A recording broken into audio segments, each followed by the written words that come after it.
Ben 2 mahnı öyrənib dünən sırağa gün ortaya çıxan bir insan deyirəm. Mən bütün həyatımı təhsilə sərf eləmiş, həsr eləmiş bir insanım. Maşallah.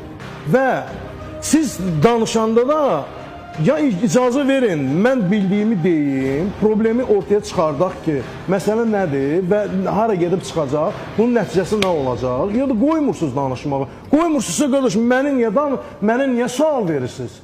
Əgər mənim cavablarım sizi qane eləmirsə, danışanda nə düzəlir? Və yaxud mənim danışmağımdan siz qorxursunuzsa, sizdən getmir ha söhbət.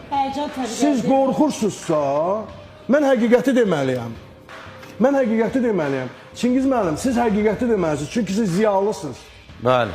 Siz həqiqəti deməlisiniz. Mən sənə tam razıyım. Bax, istedadlı gənclərin qarşısını da kəsirlər. Xahiş edirəm. O vaxt deyirdilər ki, çox xahiş edirəm. Mənim sözümü yenə kəssən. Qoy danışsın. Və qoymursan danışmağa.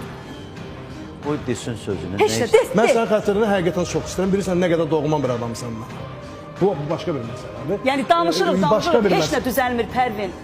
Günü bugündən danışmaq lazımdır. Mən bilmirəm axı o nə demək. Mən deyəcəm indi. Bilirsiniz, biz məsələni müzakirə eləyəndə,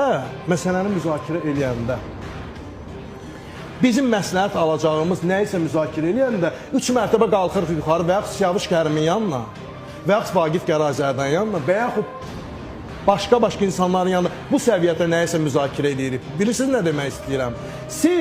Sizdən getmir ha söhbət, sadəcə olaraq sən dostumsan. Ona görə sənə deyirəm ki, bəzi aparıcılar mənə elə bir mərhələdə sual verirlər ki, onlar da bilmədən özləri qarşısındakı insanı təhqir eləyir. Çünki sualın özünü qoymaq bir savad tələb eləyir. Sualın özünü düzgün vermək. Mənə sual verən adam ən azından məni qədər bilməlidir incəsənəti, məni qədər musiqini bilməlidir, məni qədər klassik ədəbiyyatı bilməlidir, filologiyanı bilməlidir, lingvistik qaydaları bilməlidir. 30-a, 40-a yaxın sayaram bunları. Ona görə də sual verəndə xahiş edirəm, sualı düzgün qoyun və düzgün də cavab alın məndən.